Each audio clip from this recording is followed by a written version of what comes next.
Hello, everyone. Thank you so much for joining us here on WDBJ7 Plus. I'm Michaela Shelton. Happy Friday. We have made it to the end of the week finally.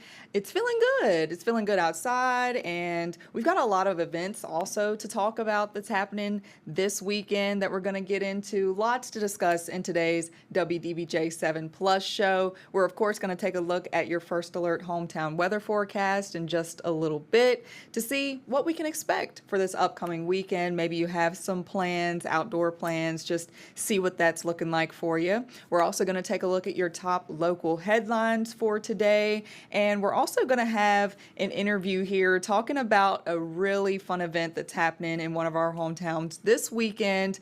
The Smith River Fest is back again. Just a lot of outdoor recreational fun activities for you and the family to do if you're looking for something. So yeah, lots to get to today, but of course, let's start with your top local headlines for today. And we begin over in South Boston, where police are asking for help in finding who killed a man Thursday evening. Police responded to the intersection of North Main and College Street just after 4:30 p.m. 26-year-old Moses Hendren was found dead with gunshot wounds. Police are now asking anyone who was in the area at the time to come forward with what they know. So if you have any information, call police and stay with us as we continue to keep you updated on that situation there. Well, a new law in Virginia is changing how much THC is allowed in hemp products. The 25-to-1 loophole was created back in 2021 when Virginia started changing its marijuana laws. It allowed hemp products to contain more than 2 milligrams of the intoxicating THC as long as 25 parts were not the intoxicating CBD. Now, as part of the marketplace framework, all cannabis products must have less than 2 milligrams of THC, regardless of other ingredients and ratios. Now, it took just days for the new state law to force a local business to close, and it's not alone. Many hemp stores across Virginia face difficult decisions, with many products now banned in the Commonwealth. So our very own Madeline Amati spoke to the owner of a local store.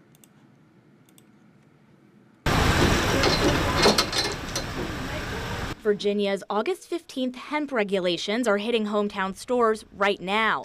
Here at Buffalo Hemp, owner Derek Wall says compliance means closing up shop.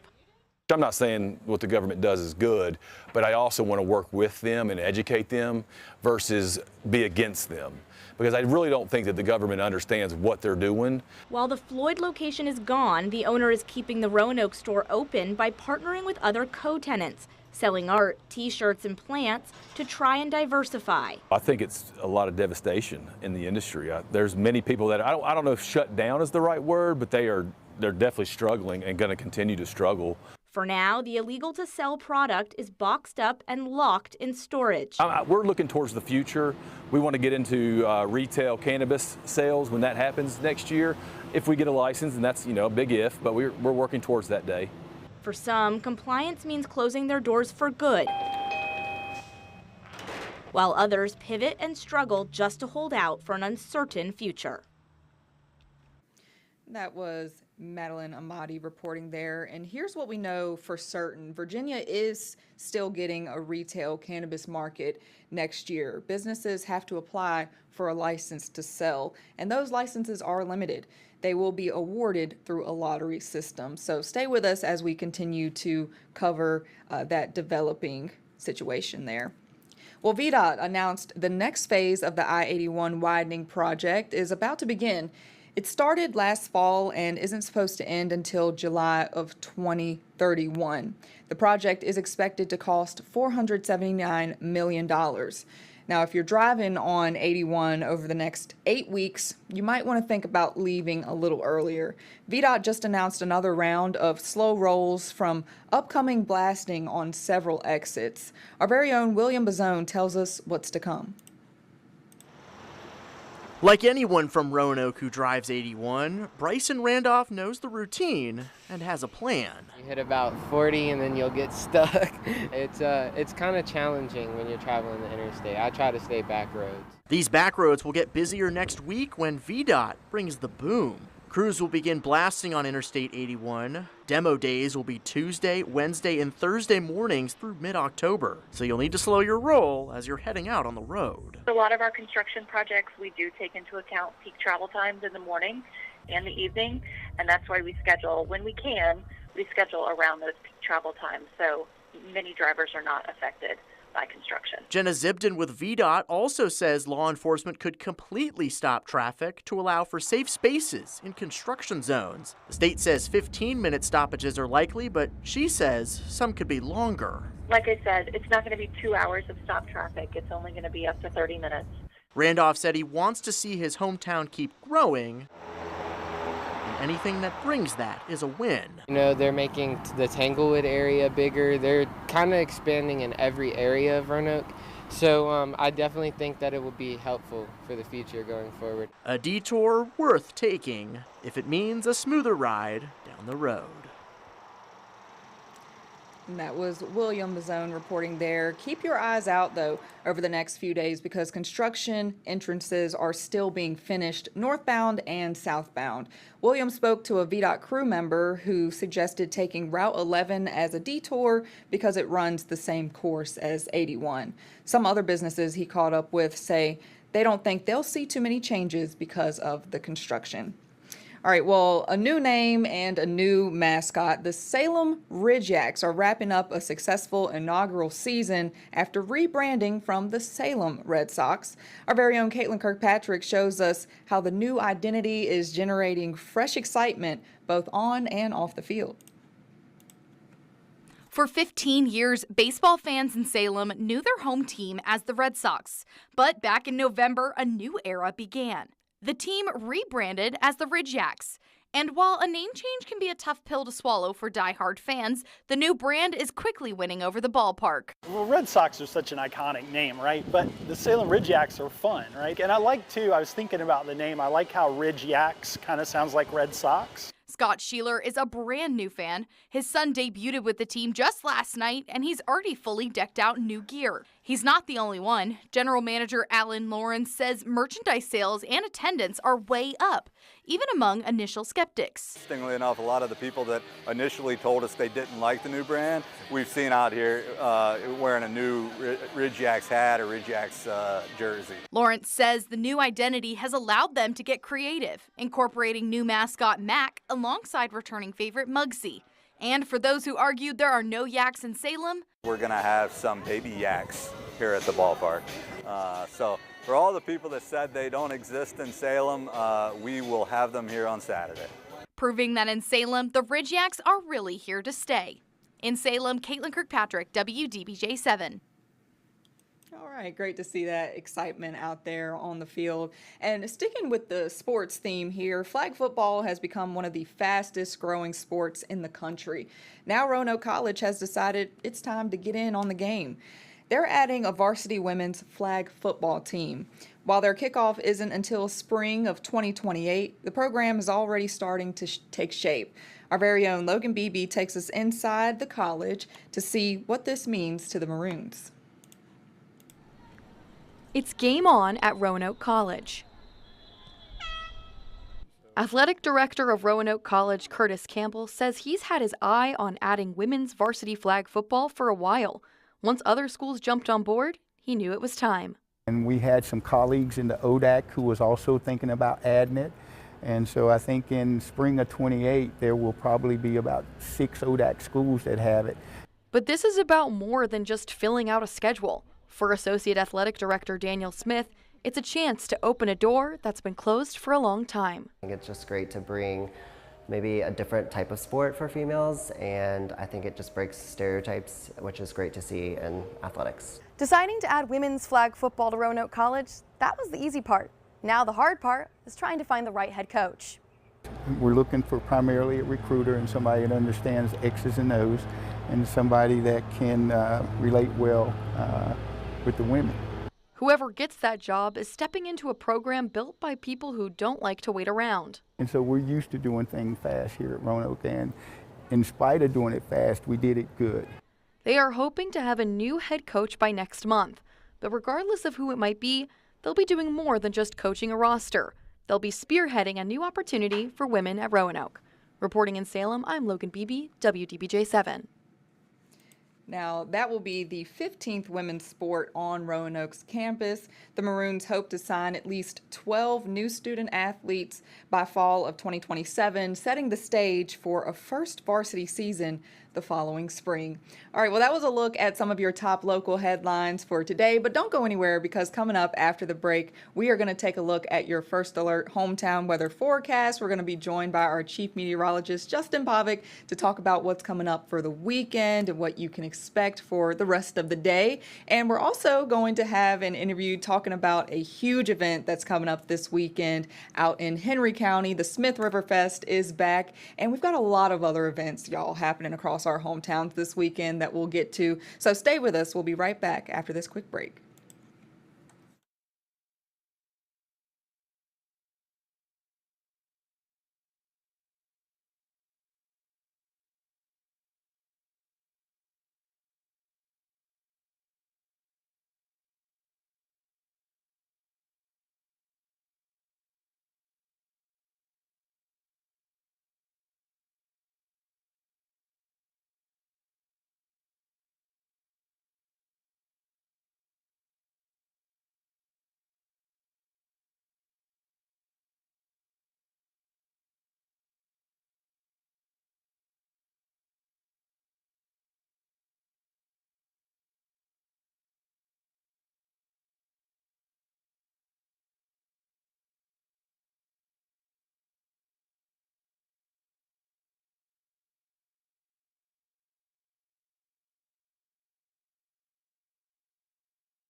Welcome back. Thanks for staying with us on WDBJ7 Plus. We're now joined by our chief meteorologist, Justin Pavic. Justin, happy Friday. Happy Friday. We have made it, and it looked pretty nice out there this morning. It was really gorgeous, beautiful outside, but I think things are kind of going to shift for us moving into the evening time around some of our hometowns. We actually have a live look here at Virginia Tech. Yeah. It's looking gloomy, pretty dark out there right now. It is. We're following this one band of downpours. There's some rumbles of thunder. It's not severe, but it's putting down some hefty amounts of rain, so you can see the visibility there toward Lane Stadium coming down at least a little bit. And the regional radar also reflects this. There's a little area of low pressure making its way currently through eastern Tennessee. That's going to slide its way up our way this afternoon and likely deposit some additional raindrops. Here's First Alert Doppler right now, and you can see everything moving from southwest to northeast. southeast, right around 35 miles per hour. And there's definitely going to be some ponding on those road surfaces. I think Roanoke, the range should begin right around 11:45, 11:50, and then if it holds together, and it should, it'll press its way back toward Bedford around 12:35. Lynchburg closer to the 1 o'clock hour. And notice there are a few lightning strikes in there as well, but nothing severe when it comes to the thunderstorms. So rainfall amounts so far from this, many spots back to the west toward I-77, looking at around a half an inch to 3/4 of an inch of rain. So some solid rain amounts. And here's the good news. Well, it's kind of a win-win because we could use some rain points east, but we don't want to see the severe weather, and this is more widespread soaking rain. So these are the types of events that we would definitely benefit more from rather than those potent showers and thunderstorms that deposit heavy rain only in a couple of spots. Here's First Alert Future View. I think it has a pretty good handle on things, at least right now, so we'll press that wet weather on east of, say, 2:20 this afternoon. And then back behind, I think there can be a few breaks in the cloud deck to where there could be a few showers and thunderstorms redeveloping. You see a few back into central West Virginia, also back into the New River Valley, and then those would likely make their way from west to east as we go into the evening. Could still see some lingering wet weather here through about that 7 to 8 o'clock time frame, but I think the overall trend will be to take the next massive rain over the eastern parts of the state and then up toward our nation's capital with just a few scattered thunderstorms back westbound. Friday, flood risk here is going to be shifting rather off to the north and the east, so that's definitely some good news here as we'll start to see some improving conditions as early as later on tonight. Temperatures for this afternoon, not as warm with all the clouds and the wet weather around. Most spots right around the 80-degree mark. Some spots only climbing into the 70s, so basically just staying where they are right now. Want to walk you through the weekend. It's a humid start. Spotty showers storm through Saturday afternoon. Most spots are going to be rain-free. I think we're all rain-free, and we are looking golden on Sunday. Lower humidity, mid-80s. It's going to be a beautiful stretch of weather. We've got that hometown home run forecast slated for Monday. We put it on Monday because it's a Monday, so just kind of brighten your spirits a little bit. But I'll tell you what, any day, Sunday, Monday, Tuesday, they all look sensational. Wednesday, Thursday, we'll start to reintroduce some humidity. Could see a front begin to work its way in with a couple of showers and some thunderstorms. But I'll tell you what, I'm seeing a lot of nice weather days there over the next 7 days. I think most of the weekend, Michaela, should be in good shape. It's just a little bit on the sulky side here for the next 3 to 4 hours. Right. Okay. Yeah. Just get through that. Give our plants some water. Yeah, we need that. The lakes, yeah. Yeah, and I know the drought monitor came out. How was that looking as well? Yeah. We hit on this yesterday some. It's some improvement. We still have a long ways to go when it comes to areas east of Interstate 81, say from Lynchburg to Danville, still down around 8 to 11 inches on the year. Areas further westbound definitely faring better. Not looking at the severe or even the moderate drought conditions, but still have a little ways to go there as well. Okay, yeah. So hopefully this will help us a little bit. Yeah, I think it and will. then, Sunday is looking great. Might be the pick of the weekend there. I think it will, yeah. We've actually got an event happening on Sunday out at the lake. So Oh, it's looking great. man, We're going to talk sounds about nice. that, here on the show in just a little bit. It's a great event. There's going to be bands playing music from noon to 8 o'clock. Perfect day out for at it. Mango's. Yeah, so I might head down there myself. So Sounds yeah. inviting. Awesome. Well, hey, thank you so much, Justin. Yeah. And y'all make sure to check out the First Alert Weather Show too at 1:30. It's every Monday through Friday, and I'm sure y'all have got some pretty great content coming on today. Yeah. With yourself and then all of our other meteorologists pitching in with interviews and things like that. So awesome. Justin, thank you so much bet. for joining us. And for those watching, don't go anywhere. Like we mentioned, we're going to talk all about that Smith Mountain Lake event and another one in Henry County right after this. Stay with us.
Thanks for staying with us here on 7 at 4. I'm Michaela Shelton in for Logan today. And I'm Ava Herrera stepping in for Melissa Gayona. The 18th annual Smith River Festival, it's taking over Henry County next weekend. It's complete with a petting zoo, a climbing wall demonstration, that pool, and even a 5K mud run. So joining us today to talk more about the family-friendly activities that you can expect at this year's festival is the Parks and Rec Director of Henry County, Roger Adams. Roger, thanks for joining us. Yes. Thank you for having me. Oh, of course. Welcome back. Yes. We tend to do this every year. It's the 18th annual Smith River Fest.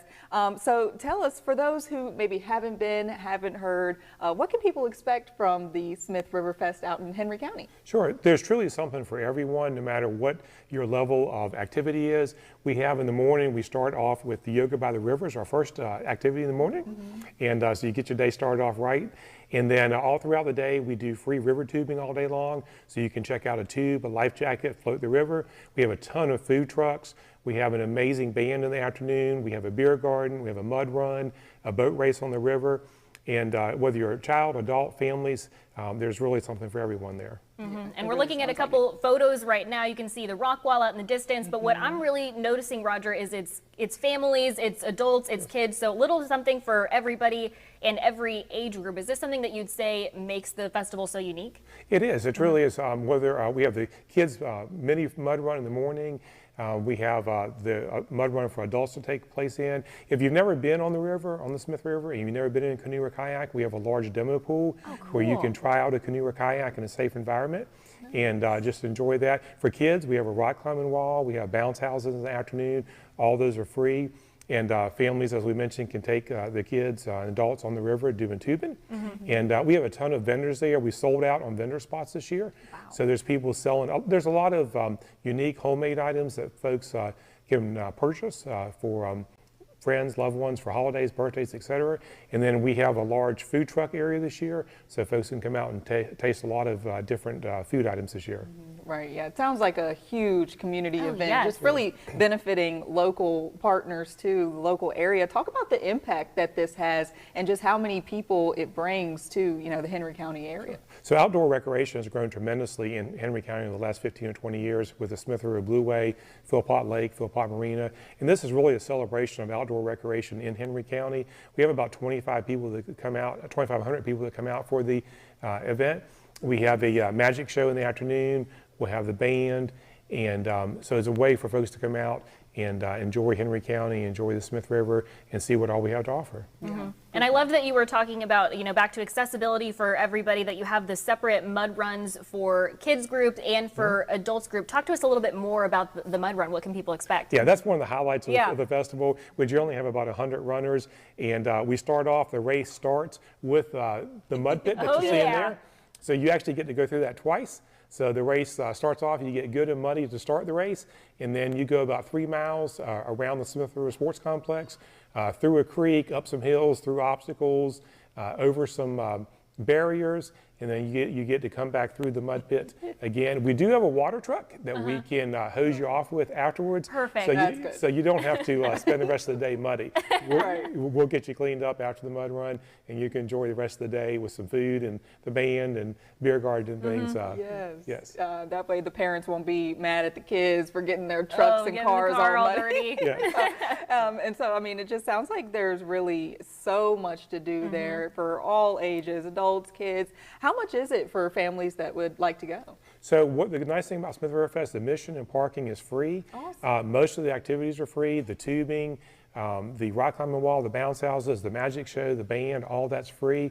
Of course, if you want to purchase something or register for one of the races, there is a fee for that. But there's so many free activities you can take part in throughout the day. Yeah, for sure. So for people who are thinking that this is going to be their plans for next weekend, where do they go to learn more information about getting tickets and all of that? Sure. So you can go to smithriverfest.com. You can contact Henry County Parks and Recreation at 276-634-4640. Okay, perfect. And again, y'all, there on the screen, this is happening next weekend, 10 a.m. to 4 p.m. This is at the Smith River Sports Complex. Awesome. Roger, was there anything else you wanted to add or touch on at all? Yeah, I'd just like to encourage folks to get there early. We open at 10, and you don't want to miss any of the activities. So there's different activities all throughout the day. So get there early, stay all day, and don't miss anything. Right. Yeah, Yes. And I bet some of that mud feels nice and good if it's sunny and hot outside. Oh yeah, I can only imagine the memories people are gonna make Oh, out there yeah. with their friends falling over and just being there for it. Awesome. Well, thank you so much, Roger, Thanks, for Roger. joining us and talking more about this. Hey, stay with us. We'll be right back with more 7 at 4 after this.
Thanks for staying with us on WDBJ7 Plus. I'm Michaela Shelton. We're going to take a look at some hometown eats now and also some hometown entertainment. So we're starting with the perfect donut. It requires early mornings, a secret recipe, and a whole lot of patience. From one-of-a-kind cronuts to a classic glaze that's softer than a cloud, Delight Donuts in Danville is the pastry shop you've been looking for. Logan Sherrill is going to show you all about it in this week's Hometown Eats. There's other donut shops in Danville, but they don't see me and I don't see them. I always come here. There's no shortage of pastry shops in the River City, but after one bite, I understand the loyalty. I am in heaven. Welcome to Delight Donuts in the Market Square Shopping Center on North Main Street in Danville. Me and my husband also love donut every morning. Owner Carrie Yim and her husband Ricky love these fried pastries so much they moved from California to help her sister-in-law at Danville Donuts before branching out and opening this hidden gem in 2018. And if you like donuts, you can't go wrong. She makes the best. Carrie said the perfect donut starts with the baker and their experience. For this shop, that's Ricky. When he finished high school, he went straight to baking for donuts. So all his life, he's over 50 now, 55 now, he's been baking. Their recipe is a closely guarded secret, meaning no cameras in the kitchen. But she did explain the science behind the dough. Donut is pretty hard, and you have to be certain time the donut to be rye up and to fry, and then lay it down and put in the racks, and then come out. It takes minimum 3 hours. If you're missing like Oh, you let 2 minutes, 3 minutes. The donut doesn't taste good. Trash. Ricky gets in around 2 a.m. A few hours later, customers are lined up. Every single day. I open 5 o'clock. I have customer in waiting for me to open the door. They whip up 3 batches a day, 7 days a week, and when they're gone, they're gone. I have cinnamon twist, cinnamon chocolate twist, and cinnamon glaze, but I sold out already. I have only 1 cinnamon sugar left. This selection is unmatched, headlined by their signature creation. They call cronuts. That's the most popular ones in the shop. It's made from a croissant, but it's the texture of between a donut and a croissant. You heard that right. A perfect pastry pairing, topped with icing and filled with an extra kick of sweet. Strawberry filling in that cronut.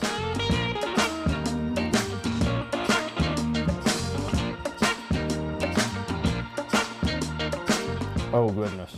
You get the flakiness of the croissant and that extra over-the-top doughiness of the donut. Carrie said it, it's a science and it's perfected. You'll find all the staples: chocolate icing, strawberry sprinkles, maple, and the classic original glaze, which blew my mind. I can't believe how fluffy that is. Wow. This is the perfect donut.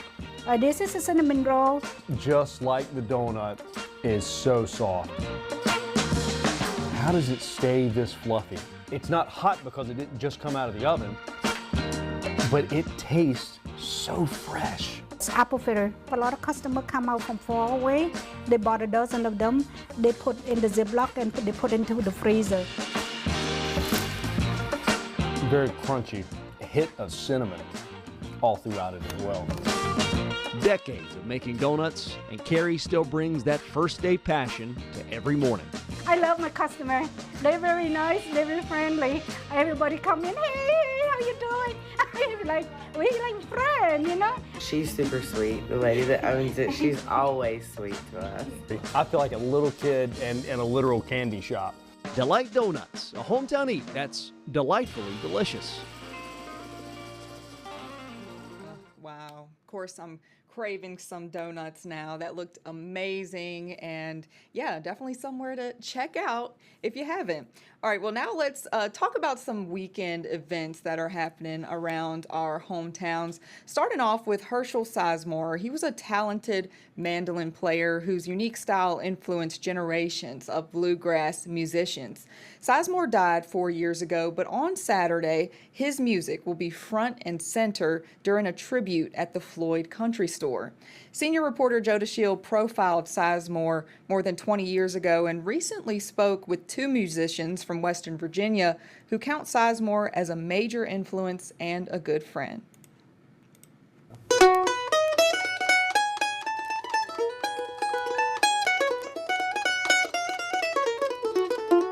The tune that Herschel Sizemore played for us in 2003, A Mandolina, was one of his originals. It's a song that showcases the clean and melodic style for which he became well known.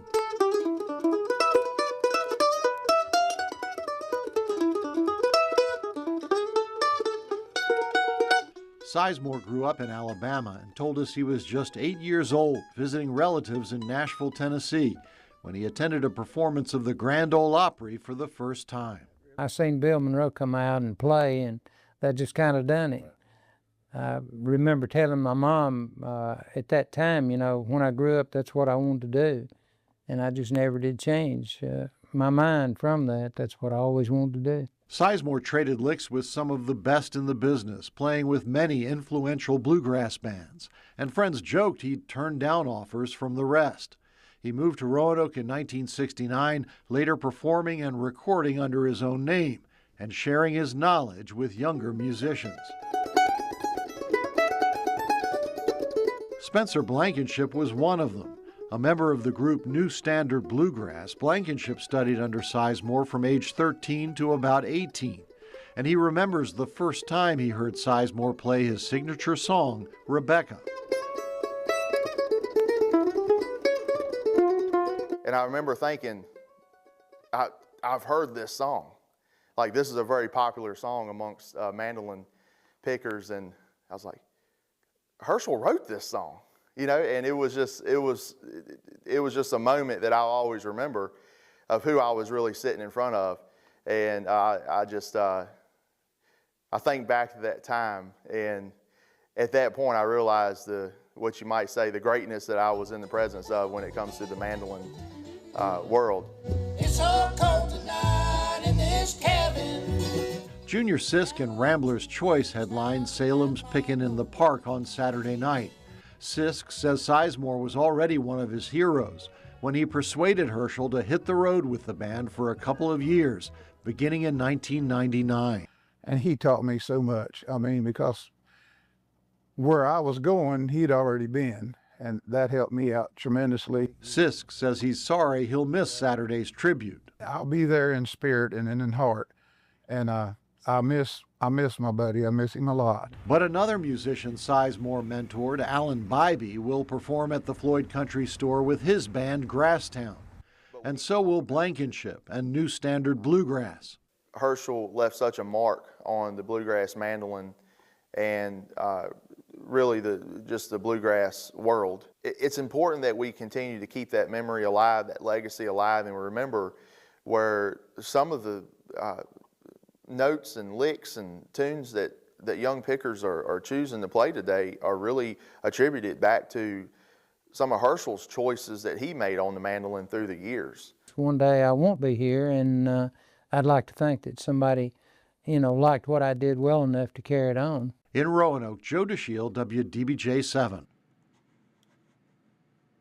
All right, great story there. Yeah, make sure to go check out that music there at the Floyd Country Store tomorrow. All right, well, we've got a bee festival coming up, a busy slate of live music events, all for great causes. Our very own Kimberly McBroom shows us where we can enjoy our weekend in this week's Hometown Entertainment. Don't stop believing, Journey fans. You have a chance to enjoy the classic hits from that legendary band. The Journey tribute band Separate Ways will take the stage at Dr. Pepper Park in Roanoke Friday night. Gates open at 6 o'clock. Tickets start at around $26, and we'll be chatting live with the lead singer on Fridays here at home. More live music and for a great cause. Bradley Free Clinic will present the band Empty Bottles, known as Virginia's Good Time Yacht Rock Band. The show is happening Saturday night at the Dog Bowl at Black Dog Salvage. Gates open at 5. The music starts at 6:30 p.m. General admission tickets are $15. The 8th and final installment of the Tavern Stage Music Series is happening Friday night in Explore Park, featuring the band Fat Anchovies, who fuse blues, funk, rock, and alternative cover sounds. The concert starts at 6:30 p.m. and admission is free. Here's a buzz on a great event for the whole family. The Southwest Virginia Bee Festival is happening in Elmwood Park on Saturday, featuring honey and mead tastings, dozens of vendors, food, live music, and kids zones. All the fun is happening from 9 a.m. to 3 p.m. and admission is free. And finally, here's something for your Sunday fun day. The Roanoke nonprofit Calm Clinic and Caravan is hosting its biggest fundraiser of the year, the Reset Set. The event is Sunday from 3 to 7 p.m. at Fork in the Alley. They are shutting down the street for an afternoon of live music, food, and plenty of kids' activities. Tickets for that are $15. Kids 16 and under get in free. The event supports Calm Clinic and Caravan's work to make acupuncture more accessible in our hometowns. As always, we have posted links to tickets to all these events on our website. If you'd like us to spotlight something in your hometown, send an email to hometownentertainment@WDBJ7.com. I'm Kimberly McBroom with this week's Hometown Entertainment. All right, lots of great stuff happening across our hometowns this weekend. And there was also a great event that happened this morning out in Salem. Habitat for Humanity of the Roanoke Valley is celebrating its 21st R House. That's where Roanoke College students get together and they help to build a home for Habitat for Humanity. And this is the first one in Salem in several years. So a big celebration today. I actually spoke with one of the volunteers with Habitat for Humanity, and he had a lot to say about what this means to the local community.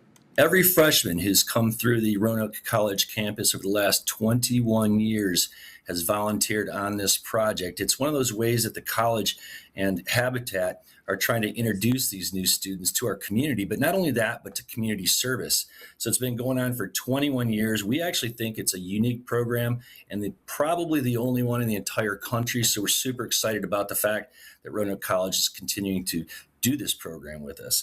On to the rest of that, the big news is we haven't built a Habitat home in Salem since 2014. And this year, the 21st, our house is going to be built in Salem for the first time ever. Yeah, great stuff there. We'll also have a little bit of coverage on that this weekend. And speaking of, we're going to be joined by our very own William Bazone right after this break to talk about what we're going to cover in our weekend shows coming up tomorrow and on Sunday, both in our morning and some in our evening shows. We've got a lot to discuss with him, and later we'll talk about some health news as well. So stay with us. We'll be right back after this quick break.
Thanks for staying with us here on WDBJ7 Plus. We are now joined by William Bazone. He is one of our morning weekend anchors and a reporter during the week. So wanted to have him on just to kind of talk about what we can expect on our weekend shows coming up this weekend, you know, what we're covering and what's happening across our hometowns. We've got a lot of schools, colleges going back, moving in. Absolutely. We've got some games, a lot of events. So starting off, what all is going on happening tomorrow? No, well, first of all, good Friday morning to you, Michaela. Yeah, happy Friday. I know. It's Friday for you, but it's not Friday for me. I still got a couple more days left. Yeah, but still good vibes, though. Yes, absolutely. Yeah. Coming at it with a lot of good energy this morning. I'm just, I'm ready to hit the ground running for this weekend because, boy, howdy, do we have a lot. We do. It's a big lineup. Yes. Yeah. So Saturday, we're going to start it off in the morning.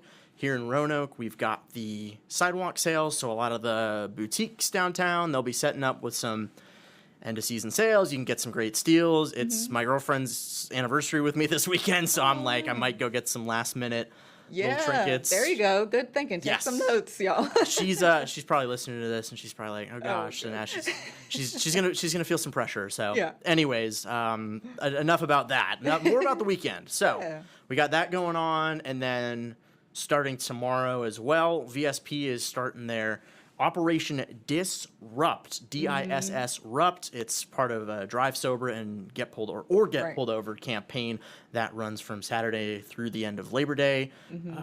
Drunk driving, always have a plan. Drive sober, get pulled over, as they say. Yes. It's really important. So they'll be having their crackdown. It's a really busy time of year on the roads with everybody traveling. Kind of that last little bit of summer travel plans, if you've got any. That's when people are going to do them. So and I think it's 100 deadliest days out of the year, runs from Memorial Day to Labor Day. So they're probably, just trying to get out there at the very end of it and really start to crack down. So yeah, that'll be interesting to see. That's going on for the next couple of weeks. And then if you've got a teen who's learning how to drive, I'm sure you remember those days very fondly, Michaela. I was terrified. Yeah. Did you have to get your 50 hours? Like, was there like a cap on the number of hours that you had to get before you got your license? Yes, there were behind the wheel hours. I don't remember how many, but yeah, definitely. I think for me it was 50. But if you're looking for those hours, folks, in Roanoke at the Berglund Center, Brakes is having a 2-day driving education class. So you get to look at the simulators, kind of learn a little bit more. And there have been some stats about, hey, people who take our class, they're less likely to get in accidents on the road, kind of going hand in hand with all the stuff going on with VSP throughout the weekend and over the next few weeks as well. Yeah, we actually had them on the show last week or the week before talking about Brakes and how they were coming to Roanoke. And I think it's just great. They really just try to focus on, the youth. And he said it's not really like necessarily your typical driving course. This is more so of like what to do in scary situations, scary instances, of going off the road and how to react to that to try to save lives. So yeah, really cool program happening out there too. Exactly. I remember those driver's ed classes where it was like, what color's a stop sign? What does this sign mean? Yes, so I think they really go deeper. Yeah, for sure. 175,000 kids they've served, Michaela. Oh, wow. It just keeps growing every year. They're doing it nationwide. And again, they'll be right here in our hometowns this weekend. So if you're looking to get some more experience behind the wheel, kids, there you go. Place to do it. That's great. And then over in my neck of the woods in East Roanoke, the SPCA holding their Clear the Shelter Day. Adoption fees are waived. You can get a dog, a cat. My girlfriend and I actually just fostered 3 kittens. Oh, no way. Yes. So I've always wanted to do that. Yeah, we just finished up with that last week. So that was a lot. 3 little guys in the house at once. They were just getting over Panluke.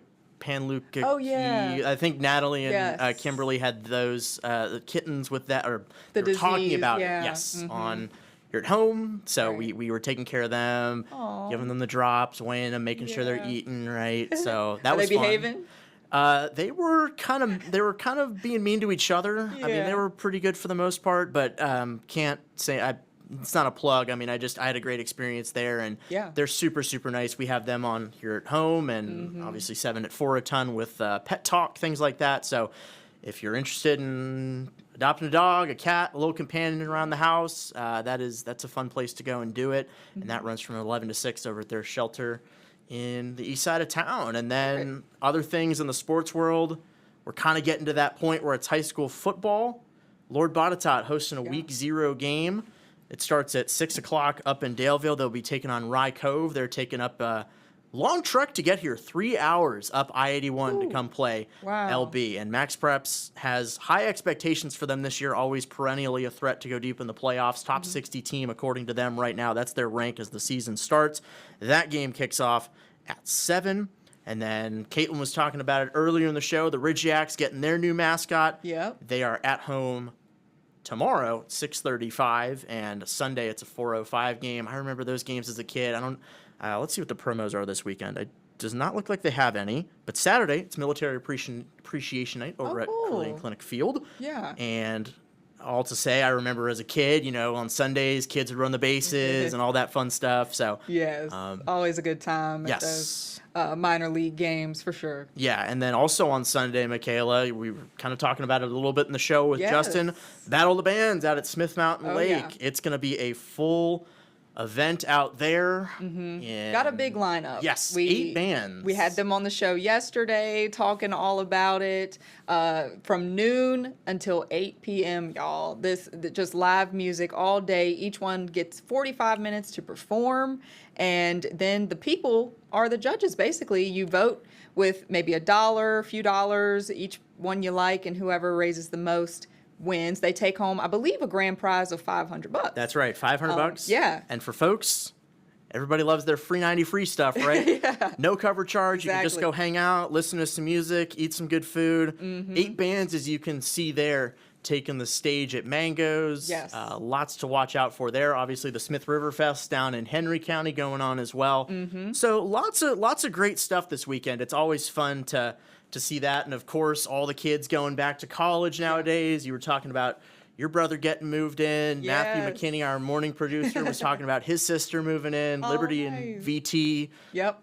Full of getting new faces on campus or moving to their new dorm or new off-campus apartment, because those are now all the rage, right? Oh my goodness. My brother's apartment, I can't make this up. They have a hot tub. Is that right? And I'm right? not talking about a shared public hot tub. Okay, this is a hot tub on their balcony that they all 4 of them will share. And I'm like, hold on, this is not the same college experience I went through. Yeah, how about like shared laundry in the building? I remember I was off campus in college, and there were 4 washers and 4 dryers for the whole building. So if someone's using them all, right? Hot tubs, I mean, these kids are living in luxury nowadays. Exactly. Let's just say that. We went to the same school. I'm just confused on the differences here, but hey, I'm happy for him. I'm looking forward to maybe going up there and using it myself. But yeah, just lots of great stuff happening this weekend. William, thank you so much for coming on and talking more about this. I know you've got a busy weekend to get to, but yeah, make sure to tune in tomorrow and Sunday on the morning show. And don't 6 forget, a.m. Michaela, I was about to say 6 a.m. is when we start. Yes. Through 8 just this weekend, but next weekend we have an extra hour right here on WDBJ7 Plus. That's right. Starts at 8 and it runs till 9. You can catch us here again on WDBJ7 Plus and also on WZBJ channel 24 on your dial, as if that's what people say these days. But we've got that going on. Yeah, I will be I'll be out there at the sidewalk sale tomorrow. I'll be in the studio on Sunday. We've got a really fun interview. We're not going to tell you too much, but it's going to be interactive. It's one you're not going to want to miss, Michaela. Yes, I did hear a little talk about that. I'm excited to hear about it. It's got to do with some action and movement. So yeah, definitely y'all stay tuned for that. We've got a slam-packed shows happening this weekend and lots of great coverage. So awesome. William, thank you so much. And hey y'all, I wanted to also let you know about our blood drive that's coming up. This is happening on Wednesday, and it's happening here at the station, noon to 6 o'clock. Come on out. We are just hoping to, raise some blood for the American Red Cross. They actually declared a national blood shortage, so we were just really trying to give back to them and help them out. I signed up. I'm excited to give blood for the first time. That's going to be interesting for me, but I'm really looking forward to it. And if you're able to, come on out as well. Again, this is happening on Wednesday from noon to 6. You can scan that QR code there on your screen to sign up. It was super simple. It took me maybe 60 seconds total to do that. You just put your name, email, and what time you want. We've got specific slots. They will fill up, so go ahead and do that if you haven't. And yeah, that's about all the time we have for today's WDBJ7 Plus show. But thank y'all so much for being here with us today. We really hope that you got something out of this. Of course, we talked about our top headlines, weather, and we do this every Monday through Friday at 11 a.m., bringing you everything you need to know. We've also got our noon newscast coming up here in just a few minutes right here on Plus, so stay tuned for that. If you're watching on Facebook, go ahead and hop over to our website or download our free WDBJ7 app on your smart TV. Just type in WDBJ7, download it, It's free. You don't hear of that much often when it comes to streaming services. So we've got all of our streaming channels on there. We've got our content on demand for you to watch anytime you want from the comfort of your home. We've also got the app on your phone that you can download and watch that on the go, because, you know, sometimes if you're out of state, you might not be able to pick up our channel, but you can online on our app. So it's really great. We are streaming something 24/7. So yeah, make sure to check that out. And yeah, thank y'all so much for being here with us today. I hope you have a great rest of your Friday and a great weekend. We will see you back here on Monday at 11 a.m. Thanks for watching.